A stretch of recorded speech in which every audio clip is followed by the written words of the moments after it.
একটা প্রশাসনের লোক আপনি খুঁজে পাবেন না। মানুষের ঘুরে এই হচ্ছে গিয়ে ব্রিজের টোল দেই আমরা, আর একটু সামনে গেলে দেখবেন টোল দেই।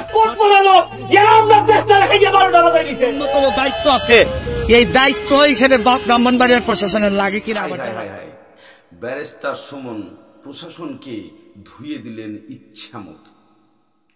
প্রশাসন তারা চাঁদা পাচ্ছে, চাঁদা খাচ্ছে, কিন্তু জনগণের কোনো কাজ করছে না।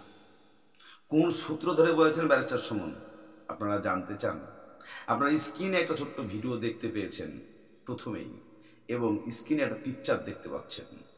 ব্যারিস্টার সুমন বলতে চেয়েছে যে আমাদের এই দেশে এবং এই আশুগঞ্জে প্রশাসন যারা আছেন তারা দেশের রাস্তাঘাট জনগণের নিরাপত্তা নিয়ে কোনো কাজ করেন না, তাদের ন্যূনতম কোনো সেন্স নেই।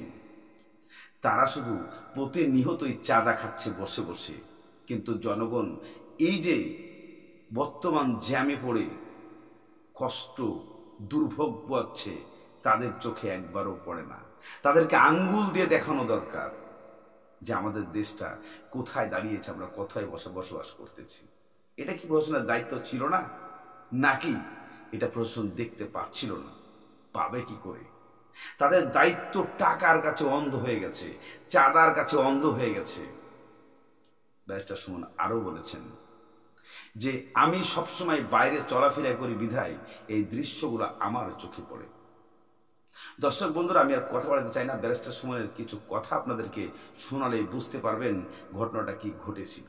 মানুষের তাইলে কি কারণে আমাদের প্রশাসন এত কষ্ট? আমার কথা হচ্ছে যদি কাজ চলতো, দেখ কথা ছিল, কাজের কোনো নমুনা এখানে নাই।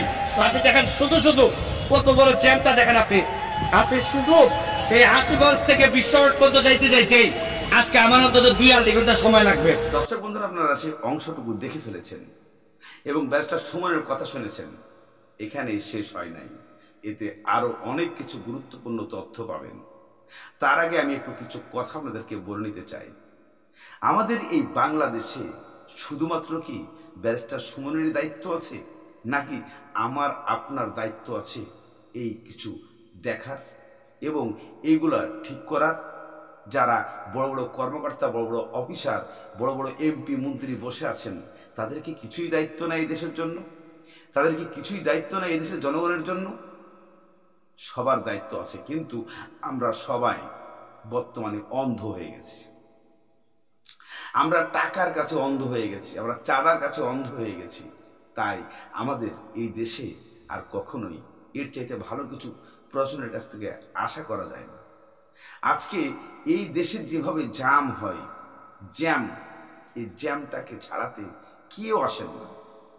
আপনারা দেখতে চান? চলুন না আপনাদেরকে আরে কিছু কথা ব্যারিস্টার সুমনের শোনাই। আপনারা এবং এখানে কিন্তু প্রশাসনের কিছু লোকজন থাকলে, হাইওয়ে পুলিশের লোকজন থাকলে এত জ্যাম কিন্তু কখনোই হইতো না। কারণ কারো কিছু আসে যায় না, ট্যাক্স দেই, চাঁদা দেই, যা দেই সবই তো একটু নিজের শান্তির জন্য দেই। এই রাস্তায় বসে আর শুনেন, রাস্তায় বেশি বেশি ঘুরি বইলা আমার চোখে এগুলা ধরা পড়ে, নাইলে তো আপনাদের কারো তো চোখেও ধরা পড়ে না। এগুলা আমার দেখার কথা। দর্শক বন্ধুরা, আপনারা ব্যারিস্টার সুমনের সেই কথাটুকু শুনেছেন এবং পূর্ণ এই অংশগুলো আপনাদেরকে দেখানো হয়েছে। এই ব্যাখ্যা করে আপনারা কি বলতে চান? ব্যারিস্টার সুমন কি এই কথাগুলো অন্যায় করেছে, নাকি এই কথাগুলো সঠিক বলছে আমাদের দেশের জন্য, নাকি সে ইচ্ছা করে আইডল হওয়ার জন্য কথাগুলো বলছে? কিন্তু ব্যারিস্টার সুমন তো আর আইডল হওয়ার প্রশ্ন তার আসে না, সে হিরো হওয়ার প্রশ্ন আর আসেই না। কেননা সে বর্তমানে আমাদের বাংলাদেশের চুনারঘাট এলাকার একজন সংসদ সদস্য, এমপি। তাহলে তাকেই কেন এগুলো দেখতে হয়? আমাদের প্রশ্ন এখানেই থেকেই যায়। কিন্তু এই প্রশ্নগুলোর উত্তর কোথায় পাবেন, কার কাছে পাবেন জানা আছে আপনাদের? যদি জানা থাকে অবশ্যই আপনারা কমেন্টের মাধ্যমে জানাবেন যে ব্যারিস্টার সুমনের এই প্রশ্নের উত্তরগুলা কোথায় পাওয়া যাবে, কার কাছে পাওয়া যাবে। দর্শক বন্ধুরা, আজকের মধ্যে এখানে শেষ করছি। ভালো থাকুন, সুস্থ থাকুন, দেখা হবে পরবর্তী ভিডিও।